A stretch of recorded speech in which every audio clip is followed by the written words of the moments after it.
बिस्मिल्लाहिर्रहमानिर्रहीम। नाजरीन, प्रोग्राम दस्तक में हम आपको खुशामदीद कहते हैं। बड़ा अहम मौजू है इस वक्त। पाकिस्तान की पार्लियामेंट के ऐवान बाला के इंतखाबात मुतनाज़ बन चुके हैं। हुकूमत ने ऐलान किया है कि सेनेट के इंतखाबात जो मार्च में ड्यू हैं वो फरवरी में करवाए जाएंगे, और उसके साथ साथ खुफिया राय दही की बजाय अरकान सेनेट का इंतखाब ओपन शो ऑफ हैंड के ज़रिए होगा। और इस हवाले से अपोजिशन ने हुकूमत के ऐलान को मुस्तरद कर दिया है और कहा है कि हुकूमत के इस फैसले की भरपूर मुखालफत की जाएगी। आखिर सेनेट के इंतखाबात की कहानी है क्यों? हुकूमत फरवरी में इंतखाबात क्यों कराना चाह रही है? पाकिस्तान का आइन इंतखाबात के बारे में क्या कहता है? और इसके साथ साथ जो सेनेट के इंतखाबात में हर 3 साल के बाद बड़ी तादाद में करोड़ों रुपया इस्तेमाल होता है, उसकी क्या कहानी है और ये पैसा कहाँ से आता है, कैसे इस्तेमाल किया जाता है? सेनेटर्स कैसे इलेक्ट होते हैं? सेनेट की पाकिस्तान के पार्लियामेंट में क्या अहमियत है? पाकिस्तान के सियासी निज़ाम में क्या अहमियत है? इंतखाबात चाहे कौमी असम्बली के हों, सेनेट के हों, चाहे सूबाई असम्बलियों के हों, इंतखाबात और इलेक्शंस में जो पैसे का इस्तेमाल है, बदनवानी का जो एलिमेंट है, उस पर कैसे काबू पाया जा सकता है? इस अहम तरीन मौजू पर हमारे साथ पैनलिस्ट मौजूद हैं। स्टूडियो में नाज़रीन हमारे साथ मौजूद हैं वकार अली सैयद। वकार अली सैयद GTV के पार्लियामेंट्री रिपोर्टर हैं, पार्लिमानी सहाफ़ी हैं और सेनेट पर गहरी नज़र रखते हैं। स्काइप पर हमें लाहौर से ज्वाइन किया है अहमद बिलाल महबूब साहब ने। अहमद बिलाल महबूब साहब पिलडेट के सरबराह हैं और पिलडेट ने पार्लिमानी जो हमारी एक्टिविटीज़ हैं, अरकान पार्लियामेंट की कैपेसिटी बिल्डिंग, जो हमारे पॉलिटिकल इशूज़ हैं, पार्लियामेंट्री इशूज़ हैं, उस पर बहुत अरसे से वो सेमिनार्स, कॉन्फ्रेंसें, डायलॉग करवाते चले आ रहे हैं। अहमद बिलाल महबूब साहब, दस्तक प्रोग्राम में शमूलियत का बहुत शुक्रिया। और इसके साथ साथ हमारे साथ टेलीफोन लाइन पर मौजूद हैं बैरिस्टर मोहम्मद अली सैफ साहब, आइनी माहिर हैं और इस वक्त सेनेट ऑफ पाकिस्तान के रुकन भी हैं।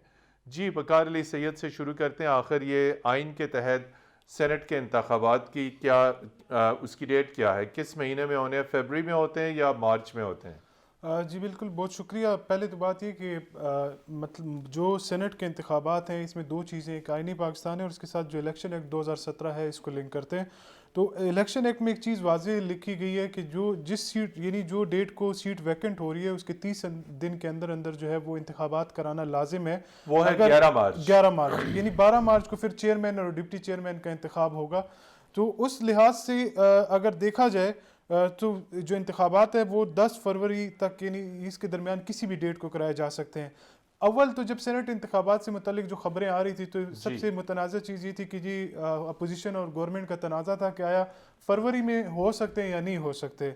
लेकिन इसके बावजूद एक नया इशू जो है वो डिस्कस हुआ, जिसमें फवाद चौधरी की स्टेटमेंट भी है ये, और राना सनाउल्लाह साहब की भी स्टेटमेंट है, साहब का भी बयान आया। उसमें ये है कि हुकूमत ये चाह रही है कि वो इलेक्शन कमीशन से रिक्वेस्ट करे और जो स्केड्यूल है जो तकरीबन 3 हफ्तों पर मुहित होता है, जिसमें कागजाती नामजदगी जमा कराने से लेकर स्क्रूटनी, नॉमिनेशन, सब कुछ, यानी आखिरी मरहला ये होता है कि कोई दस्तबरदार होना चाहे तो वो दस्तबरदार हो सकता है।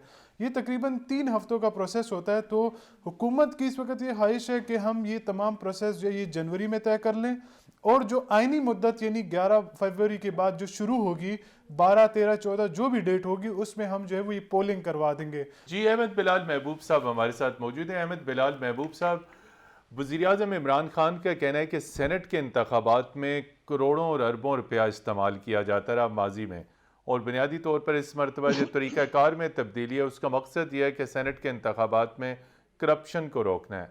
आप कैसे समझते हैं कि माजी में जितने भी सेनेट के इंतखाबात हुए, उसमें पैसे का इस्तेमाल तो हुआ? चूँकि हमने ये देखा कि साबिक फाटा का जो इलाका था, वहाँ से जब भी सेनेटर्स मुंतखब होते थे, तो अखबारात में, टेलीविज़न चैनल्स पे ख़बरें हमेशा शह सुर्खियों के साथ आती थीं कि अरबों रुपया फाटा के अरकान ने इस्तेमाल किया अपने इलेक्शन के लिए।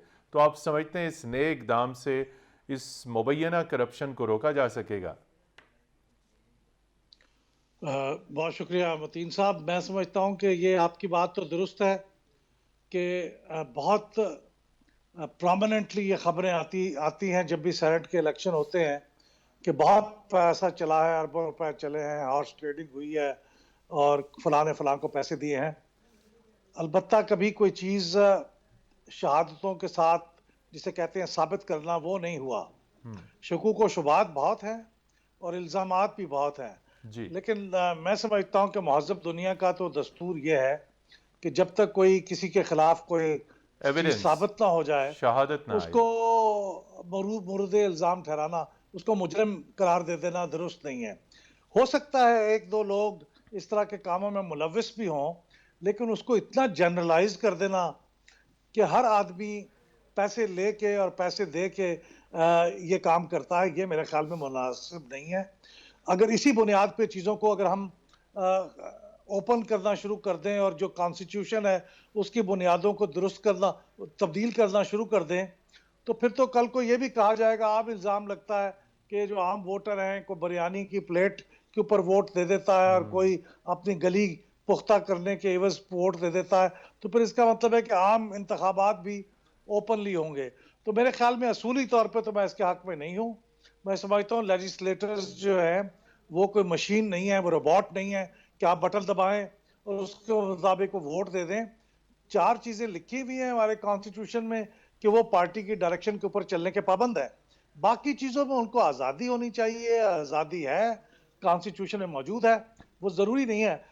और देखें वो पार्टी के, हो सकता है कि वो पार्टी के कैंडिडेट को वोट ना दें, खुफिया तौर पे उन्होंने वोट देना है, तो कोई पाबंदी नहीं है उनके ऊपर कि अपनी पार्टी के लोगों को वोट दें। लेकिन क्या उसका लाजमी ये मतलब है कि उन्होंने पैसे लेके वोट दिए हैं? ये दुरुस्त नहीं है। हो सकता है उनका कॉन्शियस कहता हो कि वो किसी को वोट दें, उनको कोई शख्स पसंद हो, तो उसका उन्हें हक हासिल है। तो मेरे ख्याल में ये पहली बात तो ये असूली तौर पे। दूसरी आपका सवाल ये है कि जो इमरान खान साहब कह रहे हैं, उसके लिए मेरी दानिश में, मैं कानूनी माहिर नहीं हूँ, बैरिस्टर साहब हैं और आपको ज़्यादा बेहतर बताएंगे कि उसके लिए मेरे ख्याल है दस्तूर में तरमीम की ज़रूरत होगी। अगरचे अभी यह मामला चूँकि सुप्रीम कोर्ट से पूछा गया है, तो सुप्रीम कोर्ट इसकी तशरीह करके बताएगी कि क्या सिर्फ कानून में तरमीम बेहतर है की ज़रूरत है या दस्तूर में भी करनी बाकी है। तो यह मामला चूँकि सुप्रीम कोर्ट से पूछा गया है, तो उन्हीं की राय की रोशनी में ही फैसला होगा। लेकिन ये बात याद रखनी चाहिए कि ये मेरे ख्याल में कोई डेमोक्रेटिक स्पिरिट नहीं है कि पहले तो आप पार्लियामेंट में जाने के बजाय सुप्रीम कोर्ट के पास जाएं और फिर बाद में भी आप ये इरादा जाहिर करें कि हमने जो कानून में भी तरमीम है वो ऑर्डिनेंस के जरिए करनी है। तो ये दोनों बातें इतने अहम मामले पे ऊपर जिसकी कोई इतनी इमरजेंसी भी नहीं है, वो करना गालबन गैर मुनासिब है। पार्लियामेंट से करवा लिया जाए, जब भी मुनासिब हो लोगों को कन्विंस किया जाए, उसके बाद आप कर लें। जी, बैरिस्टर मोहम्मद अली सैफ साहब हमारे साथ टेलीफोन कॉल पे मौजूद हैं, आईनी माहिर हैं और ईमान बाला के रुकन हैं। बैरिस्टर मोहम्मद अली सैफ साहब, प्रोग्राम दस्तक में खुश आमदीद। आखिर इतनी उजलत हुकूमत को क्यों है पार्लियामेंट से रजू करने की बजाय सुप्रीम कोर्ट से रजू किया जा रहा है?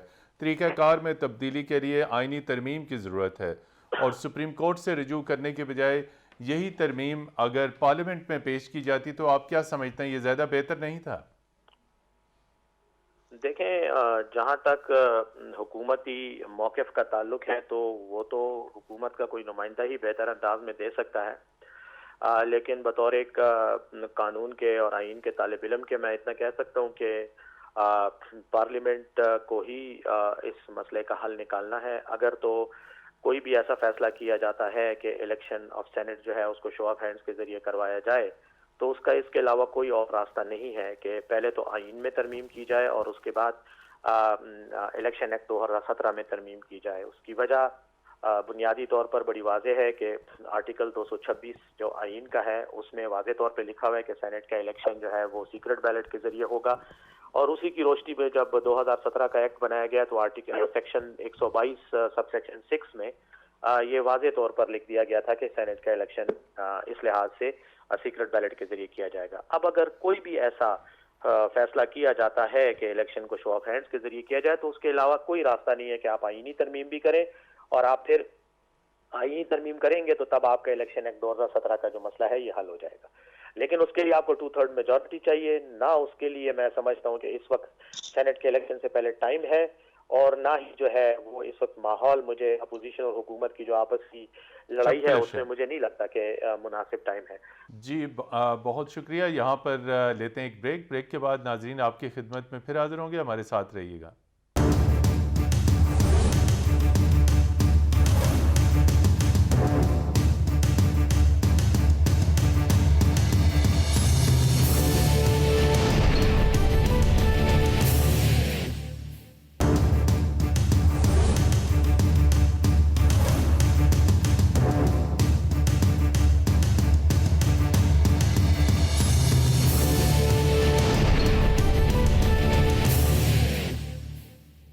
प्रोग्राम दस्तक में एक मरतबा फिर खुश आमदीद। हम बात करें सेनेट के इंतखाबात की। वकार अली सैयद, ये बताइए कि जिस तरह बैरिस्टर साहब कह रहे हैं कि ये चीज़ पार्लियामेंट में होनी चाहिए थी, तो अभी इस वक्त में इस मुद्दत के अंदर क्या आईनी तरमीम मुमकिन नहीं है?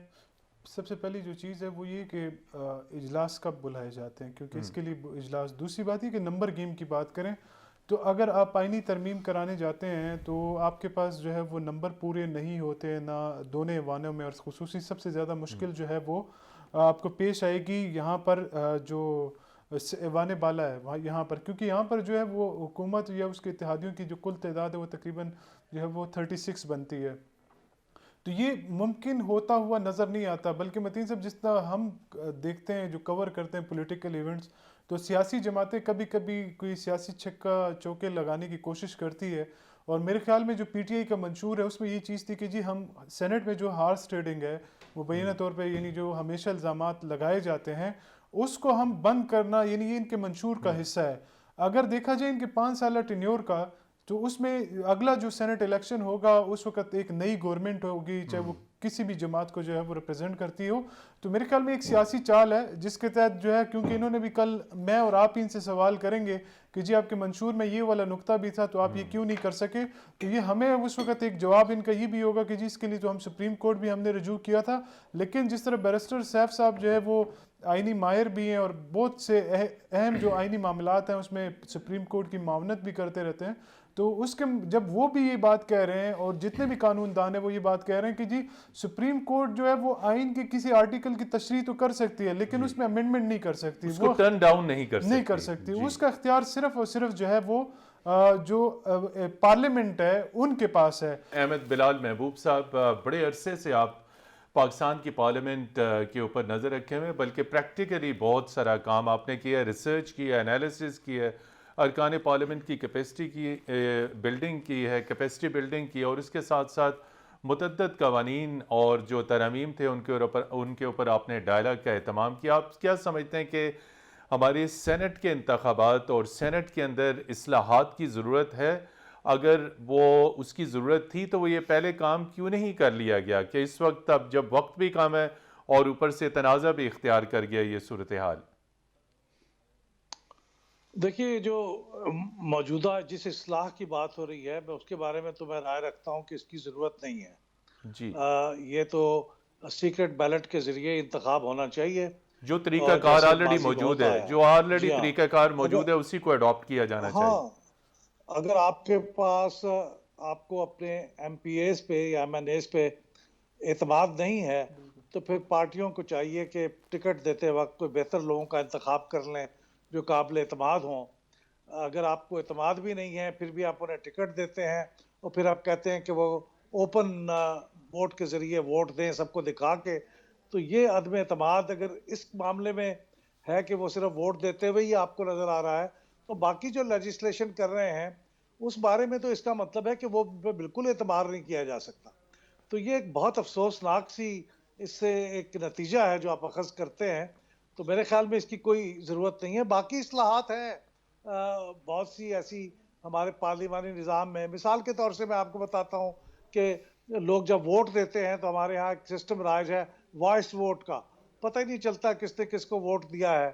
तो वो हमारा सिस्टम अब बदलना चाहिए, मालूम होना चाहिए कि किस मेंबर ने किस मसले में हक में वोट दिया, खिलाफ वोट दिया। इस तरह और भी कई इस्लाहात हैं, लेकिन ये वो इस्लाह नहीं है जो इस वक्त कही जा रही है शो ऑफ हैंड्स के जरिए। ये एक सियासी शायद कोई बेनिफिट हासिल करने के लिए किया जा रहा है, वरना इसका कोई इस्लाहात इससे मुराद नहीं है, मकसद नहीं है। जी, बैरिस्टर साहब, एक और इशू सामने आया है कि अपोजिशन इस वक्त धमकी दे रही है कि वो असम्बलियों से मुस्ताफ़ी हो जाएगी। अगर अपोजिशन असम्बलियों से मुस्ताफ़ी हो जाती है तो आप क्या समझते हैं कि हमारा इलेक्टोरल कॉलेज नामुकम्मल हो जाएगा? अगर इलेक्टोरल कॉलेज नामुकम्मल होता है तो सेनेट के इंतखाबात ख़तरे में पड़ जाएंगे। ज़रा आइन के एतबार से फरमाइएगा कि इसमें कितनी सदाकत है? अगर अपोजिशन असम्बलियों से मुस्ताफ़ी हो जाती है उसके बावजूद सेनेट इंतखाबात हो पाएंगे? जी, ज़ाती तौर पर जितना मेरी समझ है आइन की, तो मैं समझता हूँ कि आइन में कोई ऐसी ममानियत नहीं है कि अगर अपोजिशन के मेंबरान इस्तीफे दे देते हैं तो उसके बाद जो है वो सेनेट का इंतखाब कराना मुमकिन नहीं होगा। मैं नहीं समझता कि ये बात दुरुस्त है। आइन का जो आर्टिकल 59 है जो सेनेट के इलेक्शन को डील करता है, उसमें वाज़ेह तौर पर सिर्फ इतना ही जिक्र है कि सेनेट के इलेक्शन के लिए जो इलेक्टोरल कॉलेज होगा वो सूबाई असम्बली के मुतल्लिका सूबे की सूबाई असम्बली होगी। उसमें मेंबरान की तादाद या कोरम के हवाले से कोई जिक्र नहीं है।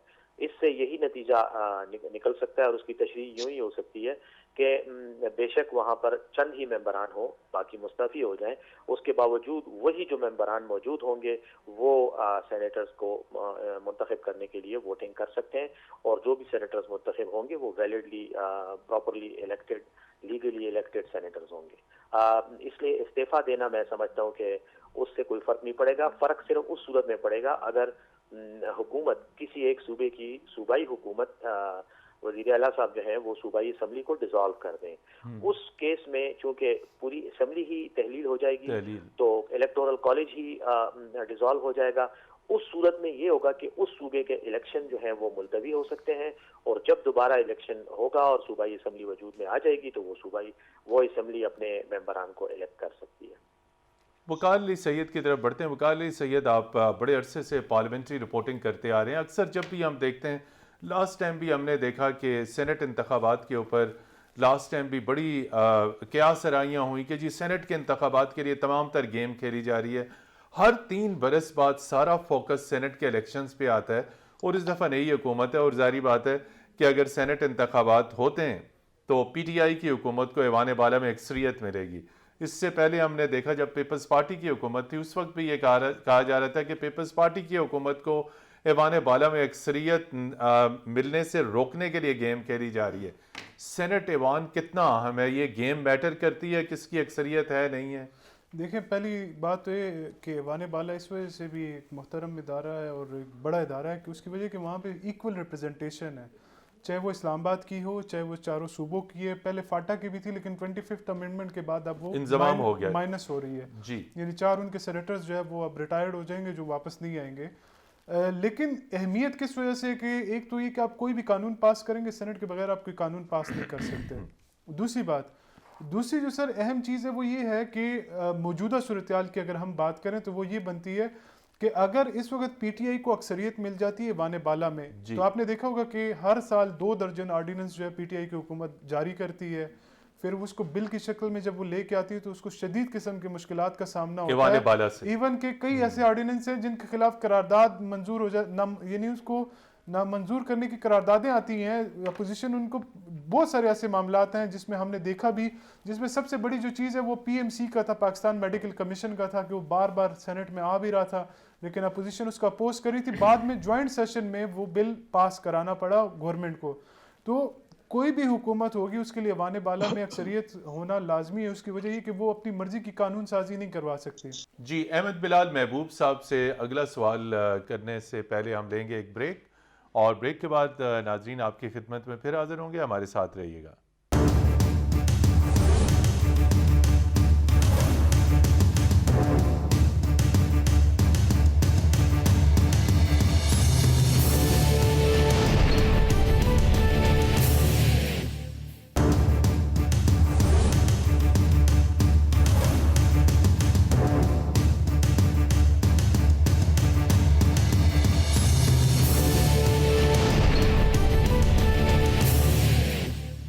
जी नाजरीन, प्रोग्राम में एक मरतबा फिर खुश आमदेद और हम बात कर रहे हैं सेनेट इंतखाबात की और सेनेट इस्लाहात की। अहमद बिलाल महबूब साहब, वकाल अली सैयद ने बड़ा अहम नुकता उठाया। अपोजिशन की परफॉर्मेंस पार्लियामेंट के अंदर इंतहाई अहम है, चाहे वो नेशनल असम्बली हो चाहे वो सेनेट हो। तो हम देखते हैं कि अपोजिशन अपना ड्यू किरदार अदा नहीं कर रही, चाहे वो अवामी दिलचस्पी के मामलात हों, चाहे डिबेट्स हों, चाहे लेजिस्लेशन हो। अपोजिशन का इंतहाई अहम किरदार होता है। असल में हुकूमत को टफ टाइम देना एक अच्छी अपोजिशन जो है वो इस हवाले से बड़ा मौसर किरदार अदा कर सकती है। आप कैसे देखते हैं अपोजिशन का पार्लियामेंट के अंदर किरदार? जी मतीन साहब, क्विकली मैं आपको पहले एक दूसरी चीज थोड़ी सी इजाफा कर दूं। बैरिस्टर साहब ने बताया था कि वो इलेक्टोरल कॉलेज के बारे में जी। कॉन्स्टिट्यूशन में तो कोई सराहत के साथ बयान नहीं है, लेकिन इसकी तफसील हमारे इलेक्शंस एक्ट 2017 में है। उसका सेक्शन है 130। उसके अंदर बड़ी वजाहत के साथ ये लिखा गया है कि अगर किसी असम्बली के अंदर कुछ वैकेंसीज खाली भी हों, कुछ मेंबर्स ना भी हों मौजूद, तो इसके बावजूद उनके ज़रिए से जो इंतखाब होगा सेनेट का, वो लेजिटिमेट होगा, उस पर क्वेश्चन नहीं उठाया जा सकेगा। तो इसका मतलब है, ये बात बड़ी वाज़ेह है कि इस्तीफ़ों से कोई फ़र्क नहीं पड़ने वाला। हाँ, वो अलग सवाल है कि असम्बली डिज़ॉल्व हो जाए, तो उसके बारे में तो बड़ी सराहत से मौजूद है इस्तीफ़ों के बारे में। अब आते हैं आपके इस सवाल अपोजिशन की के बारे में, परफॉर्मेंस। अपोजिशन का रोल। जी।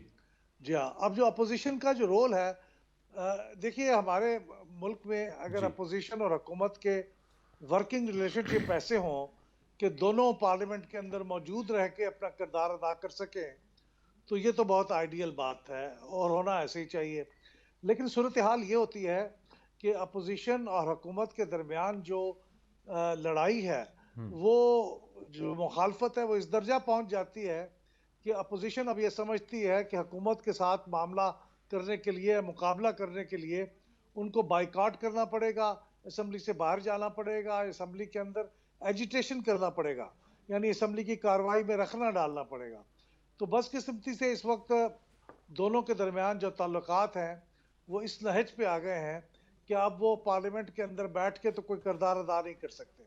अब देखिए कि असम्बली के अंदर, वो कमेटियों के अंदर भी उनकी शिरकत बाज़ दफ़ा होती है, बाज़ दफ़ा नहीं होती।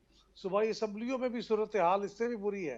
पंजाब असम्बली में तो जब से कमेटियाँ बनी हैं, उसमें अपोजिशन यानी PMLN तो शिरकत ही नहीं कर रही है। तो ये मेरे ख्याल में ताल्लुकात को पहले नॉर्मलाइज करने की ज़रूरत है। हुकूमत को ज़्यादा इसके बारे में रिस्पॉन्सिबिलिटी है, क्योंकि वो हुकूमत है, उन्हें पहल करनी चाहिए। जब ये ताल्लुकात नॉर्मलाइज होंगे, तो फिर ही कोई रोल अदा कर सकेगा। जी। इस वक्त ना हुकूमत कोई रोल अदा कर पा रही है, ना अपोजिशन अदा कर पा रही है। जी, हमारे साथ टेलीफोन लाइन पर मौजूद हैं ANP की सेनेट में पार्लिमानी लीडर सेनेटर सितारा याज। सेनेटर सितारा याज, GTV के प्रोग्राम दस्तक में हम आपको खुश आमदेद कहते हैं। अहमद बिलाल महबूब साहब का ये कहना है कि इस वक्त अपोजिशन और हुकूमत दोनों पार्लियामेंट के अंदर अपना कोई मौसर किरदार अदा नहीं कर रहे। तो आप इस वक्त अपोजिशन बेंचेस पे ऐवान बाला में बैठी हैं, अपोजिशन का रोल आप समझती हैं कि काबिल इत्मीनान है? शुक्रिया जी आपका। जो क्वेश्चन आपने किया है, और अभी अहमद बिलाल साहब ने भी काफी डिटेल में इस पर बात की है। इट इज वेरी अनफॉर्चुनेट, मैं कहूँगी कि इस वक्त दोनों का रोल जो है तो वो सही नहीं है। ऑपोजिशन भी अपना पार्लियामेंट के अंदर अपना वो रोल नहीं अदा कर रही जो कि होना चाहिए एक स्ट्रॉन्ग ऑपोजिशन को, जो कि अवाम के मुतालिबात जो है या अवाम के लिए आवाज उठा सके। वो चीज इस वक्त पार्लियामेंट के अंदर नहीं है, और यही हाल हुकूमती बेंचेस का है। हुकूमत में से सीरियसनेस नहीं दिखाती है, उनके मिनिस्टर्स नहीं आते हैं, जवाबात उनके सही नहीं आते हैं, हवा में इस चीज को वो कर देते हैं। और यही हाल ऑपोजिशन का है कि वो भी एक नॉन इशू को तो वो इशू बना लेते हैं, लेकिन जो असल इशू होता है उसमें फिर आपस में उनकी एक दूसरे के साथ अंडरस्टैंडिंग नहीं होती, तो वो चीज फिर आगे नहीं जा सकती है। तो ये चीज इट इज अनफॉर्चुनेट, लेकिन ये है इस वक्त असेंबली के अंदर, तमाम असेंबलियों में। जी, आप ये फरमाइए कि इस मरतबा सेनेट के इंतखाबात बड़े मुतनाज़ा हैसियत इख्तियार कर गए हैं। हुकूमत जल्दी करवाना चाह रही है, अपोजिशन हुकूमत को धमकियां दे रही है कि जी हम असम्बलियों से मुस्ताफ़ी हो जाएंगे। आप कैसे समझती हैं कि इलेक्शन अपनी मुकर्ररा मुद्दत से पहले करवाए जा सकते हैं? इसके अंदर कोई पीछे पसे पर्दा कोई पोशीदा खेल तो नहीं है? देखिए, अगर आप कानून को देखें तो आप जब रिटायरमेंट के दिन से 30 दिन के अंदर अंदर आप कर सकते हैं इलेक्शन। तो उसे अगर पहले फरवरी में करा सकते, ये कह रहे हैं, तो वो तो करा सकते हैं। आप कंट्रोवर्शियल की बात कर रहे हैं, तो हर इलेक्शन सेनेट का हमेशा ही कंट्रोवर्शियल होता चला आ रहा है। ऑपोजिशन कहती है कि जी गवर्नमेंट जो है तो वो धांधली करके या गवर्नमेंट की तरह से ये चीजें आप देखिए थ्रू आउट चलती आ रही हैं। अब इस टाइम पे भी आप देख लें तो वही बात चल रही है कि ऑपोजिशन कह रही है इस्तीफा, तो मुझे नहीं लगता कि ऑपोजिशन इस्तीफा देगी। मुझे इस तरह के कोई आसार अभी तक तो नहीं नजर आ रहे हैं। तो अपने टाइम पे मुझे लग रहा है कि अगर थोड़ा आगे पीछे इलेक्शन हो जाए तो हो जाए, बाकी जो है तो एज इज इलेक्शंस होंगे। ये बाकी कबल अज वक्त जो ये बातें हो रही हैं तो मुझे नहीं लग रहा ये सही बात है सारी। जी बहुत शुक्रिया। हमारे साथ टेलीफोन लाइन पर मौजूद थी ANP की पार्लिमानी लीडर सेनेट में सेनेटर सितारा अयाज। मोहम्मद अली साहब, आप ये फरमाइए कि अभी हमने अपोजिशन की कारकर्दगी की बात की, अगर हम हुकूमत की कारकर्दगी की बात करें, आप इस वक्त जो हुक्मरान इत्तेहाद है उसको आप रिप्रेजेंट करते हैं। दोनों ऐवानों में, सेनेट और कौमी असम्बली में, हमेशा वुज़रा गैर हाजिर होते हैं। वुज़रा जो मुमलिकत हैं वो भी हाजिर नहीं होते, सवालात के जवाबात नहीं दिए जाते।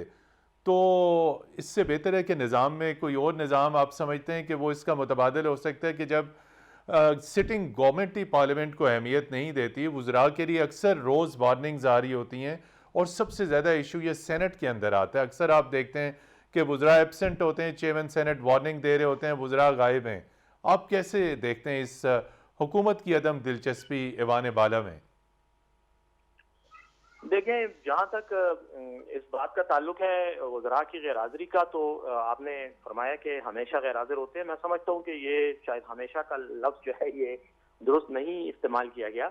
उसकी रीज़न ये है कि वज़रा तो बिल्कुल इसमें शक नहीं है कि गैर हाज़िरी होती है, लेकिन पार्लिमानी उमूर के जो वज़ीर मुमलिकत हैं अली मोहम्मद खान साहब, वो तो अमूमन मौजूद होते हैं, और बात सवालात के जवाबात जो हैं वो उन्हीं को ही देने पड़ते हैं, और वो देते भी हैं। रह गए महकमाना सवालात जो कि स्पेसिफिक वज़रा से किए जाते हैं, वो क्वेश्चन आवर में होते हैं। उस दिन यकीनी तौर पर कई बार ऐसी शिकायत आई हैं कि मुतल्लिका वजीर नहीं आते, लेकिन उनको ये भी देखा गया, अगर आप सेनेट का रिकॉर्ड देखें, अगर रिकॉर्ड की बुनियाद पर बात करें, तो वो बाज़-औक़ात अपनी जिम्मेदारी किसी और वजीर को डिप्यूट कर देते हैं कि वो मेरी जगह सवालात के जवाब देंगे। और अमूमन होता ये है कि काबीना के इजलास भी अगर आप उनकी फ्रीक्वेंसी देखें तो बहुत ज्यादा तवातर से बुलाए जा रहे हैं आजकल, तो उस वजह से वो काबीना के इजलास में शिरकत की वजह से बाज़-औक़ात वो टाइम पे नहीं पहुंच पाते। रह गई बात, ये मैं दिफा नहीं कर रहा, मैं सिर्फ वजाहत कर रहा हूँ कि ये सिचुएशन को थोड़ा सा इस नजर से देखना चाहिए। बाकी फिर मैं कहूंगा कि हुकूमत की तरफ से तो हुकूमत का कोई जिम्मेदार ही इस बात पे कर सकता है बात। लेकिन रह गई बात वहां पर जो कानून साजी और सेनेट में हुकूमत की कारकर्दगी है, तो अगर देखा जाए तो कानून साजी एक अच्छे अंदाज में हुई भी है। मैं ये नहीं कहूंगा कि 100% सेटिस्फैक्ट्री है, क्योंकि वो तो एक आइडियल सिचुएशन होगी, लेकिन FATF के हवाले से कानून साजी हुई है। उसके अलावा ये जो क्रिमिनल लॉज में काफी तरामीम की गई हैं, बच्चों के हुकूक के हवाले से, चाइल्ड प्रोटेक्शन के हवाले से कई कवानीन सेनेट ने पास किए हैं। और खास तौर पर जो सेनेट की कमेटीज हैं उनमें बड़ा सीरियस काम होता है। लॉ एंड जस्टिस की कमेटी को खास तौर पर मैं मेंशन करूंगा, पावर की है, ह्यूमन राइट्स की है। आपका मीडिया उन तमाम एक्टिविटीज को बाकायदगी से उठाता है जो सेनेट की कमेटीज में होते हैं। तो कारकर्दगी तो देखें, इंसान को मुतमईन किसी चीज से भी नहीं होना चाहिए, लेकिन यह है कि बहरहाल जो पॉसिबल हालात में मुमकिन है वो मैं समझता हूँ कि सेनेट के मुख्तलिफ इदारे अपना काम कर रहे हैं। रह गई एक आखिरी पॉइंट जिसको मैं वजाहत करना चाहूंगा, जिसमें शायद आपका ये सवाल जो आपने किया है इसका जवाब भी आपको एक इनडायरेक्ट तरीके से मिलेगा, और वो ये है कि देखें, पार्लियामेंट जो है वो आम जो हमारे माशरे में राय की जमहूरी रवैये हैं उनकी अक्कासी पार्लियामेंट में होती है और आपको नजर आती है, क्योंकि ये अवामी के नुमाइंदे हैं। मसला ये है कि अगर आप जमहूरियत की स्पिरिट को देखें और उसको पार्लियामेंट में उस पर अमल होने की बात करें, तो हमारी जितनी भी पार्टियां हैं, मेजॉरिटी ऑफ देम, मैं मेजॉरिटी ऑफ पार्टीज की बात करूंगा, वहां पर तो शख्सी खानदानी हुकूमतें हैं उन पार्टियों के अंदर। इसीलिए जब आप उनकी डिबेट्स को देखें सेनेट के अंदर या कौमी असम्बली में डिबेट देखें, तो वो ज्यादातर पर्सनल या गुरोही जो मफादात हैं उन पर झगड़ों की वजह से वो डिबेट्स जनरेट होती हैं। कौमी इश्यूज नहीं देखा गया है, बहुत कम देखा गया है कि नेशनल जो इश्यूज हैं उन पर डिबेट हुई हो और संजीदा डिबेट हुई हो। अमूमन उसमें भी एक बात उस नेशनल इशू पे करते हैं और उसके बाद आ जाता है कि जी मियां साहब के खिलाफ केस क्यों बना, तो जरदारी साहब जेल में क्यों हैं, वो सारा हंगामा उस तरफ चला जाता है। एंड द रीजन इज कि मैं ये समझता हूँ कि हमारी पॉलिटिकल पार्टीज भी डेमोक्रेटिक पार्टीज नहीं है, ये जाती और खानदानी असरात से मुतासिर पार्टियां हैं, इसलिए मेंबरान भी फिर वहां पर लीडरों को खुश करने के लिए लड़ाई झगड़े भी करते हैं। और बाज़ औक़ात कौमी उमूर के मसाइल जब डिस्कस हो रहे होते हैं तो उन तकारीर में, उन मौज़ूआत में सियासी पार्टियों के मफादात को लाकर एक तलखी पैदा होती है, फिर गालम गलोच शुरू हो जाती है और कौमी इश्यूज नजरअंदाज हो जाते हैं। बिल्कुल। अहमद बिलाल महबूब साहब, ये बड़ा अहम नुक्ता है, इस पर आपकी राय लेंगे। 1 मिनट के अंदर सिर्फ ये फरमाइएगा, आप कई दिहाइयों से पार्लियामेंट की कैपेसिटी बिल्डिंग की बात करते हैं, डिबेट्स को बेहतर बनाने की, इस इशू को कैसे बेहतर बनाया जा सकता है कि कौमी इश्यूज तमाम दीगर इश्यूज के ऊपर सबसे ज़्यादा उनको फोकियत मिलनी चाहिए पार्लियामेंट के अंदर डिबेट्स में? देखिए, मुख्तसर जवाब यह है कि जिस दिन हमारे वोटर अपने पार्लियामेंटेरियन से ये तवक्को रखना लग जाएंगे और तकाजा करने लग जाएंगे कि वो असम्बली के अंदर कौमी लेवल की डिबेट करें, और वो हमारे हलकों के अंदर आके हमारे ज़ाती मसाइल हल करने की बजाय और ये मकामी डेवलपमेंट के काम करने की बजाय अपने ज़्यादा वक्त असम्बली के अंदर इन मामलात पे डिबेट पे सर्व करें, उस दिन ये असम्बली के अंदर लेजिस्लेटर्स मजबूर हो जाएंगे कि वो कौमी और कलेक्टिव मसाइल के ऊपर गुफ्तगू करें। चूँकि हमारा वोटर हर वक्त ये तवक्को कर रहा होता है कि वो उसके ज़ाती मसाइल को हल करने के लिए एक दफ्तर में जाएं, किसी एडमिनिस्ट्रेटर के ऑफिस में जाएं, जिसे कहते हैं कोर्ट कचहरी के मामलात, उस पर जाके उनकी मदद करें, उनकी पोस्टिंग ट्रांसफ़र के मामलात को देखें, उनकी शादियों में आएँ, उनके अफसोस के लिए आएँ। जब उनकी तवक्कुआत ये रहेंगी तो फिर हमारे लेजिस्लेटर भी मजबूर हो जाएंगे कि अपना वक्त इन्हीं चीज़ों पे सर्व करें, ज़्यादा वक्त, और फिर बहुत कम वक्त रहेगा कि वो कौमी मसाइल पे कोई डिबेट कर सकेंगे। जी वकार अली सैयद, आप दोनों ऐवानों की कवरेज करते रहें, कौमी इश्यूज पसे पर्दा। जी, तो कैसे पार्लियामेंट की कारकर्दगी दोनों ऐवानों के ऊपर हुकूमत सालाना अरबों रुपया खर्च करती है, TADA मिलते हैं, वॉचर्स मिलते हैं, तमाम तर, लेकिन परफॉर्मेंस ज़ीरो। बैरिस्टर साहब ने बड़े वाज़ेह एक बात बताई है कि वहाँ पे क्या होता है, क्योंकि उस ऐवान के मेंबर भी हैं। वहाँ पर सबसे ज़्यादा जो वॉकआउट होते हैं वो किसी उस पे नहीं होते कि कोई अवामी नवीयत का इशू हो, गैस बिजली की कीमतें बढ़ी हों, बल्कि वो वॉकआउट इस वजह से होता है क्योंकि सियासी लीडर गिरफ्तार हो गया, किसी के खिलाफ कोई नया केस बना है। सबसे ज़्यादा जो इश्यूज हैं खुसूसी तौर पे सेनेट में जी, वो यही होते हैं। उसकी वजह ये है कि वहाँ पर अपोजिशन जो है वो अकलियत में है, उनकी नंबर जो है वो कम है, तो वहाँ पर अपोजिशन जो है वो अपना अच्छा जो है वो एक इम्प्रेशन डाल सकती है। और हमने मुतवातर देखा है कि जब भी किसी बड़े पॉलिटिकल, चाहे उसकी नैब में पेशी हो, चाहे उनकी गिरफ्तारी हो, चाहे कोई भी किसी किस्म का इंसिडेंट होता है, अगले दिन आप सेनेट सेशन में देखते हैं तो वहाँ पर वॉकआउट हुआ होता है। बिल्कुल, हमें अपनी पार्लियामेंट की कारकर्दगी को बेहतर बनाना होगा। इंतखाबात चाहे कौमी असम्बली के हों, चाहे इंतखाबात सेनेट के हों, अरकान पार्लियामेंट को पार्लियामेंट के अंदर अपनी परफॉर्मेंस को बेहतर बनाना होगा। सेनेट के इंतखाबात को मुतनाज़ बनाने की बजाय आइन का रास्ता अख्तियार किया जाए। जो इस वक्त आइन और कानून में जो चीज़ें दर्ज हैं उसके मुताबिक सेनेट के इंतखाबात कराए जाएँ। हमारे पैनलिस्ट वकार अली सैयद, अहमद बिलाल महबूब साहब, सेनेटर मोहम्मद अली सैफ साहब, आपका बहुत शुक्रिया। प्रोग्राम 10 तक की टीम को इजाज़त दीजिए। खुदा हाफिज़।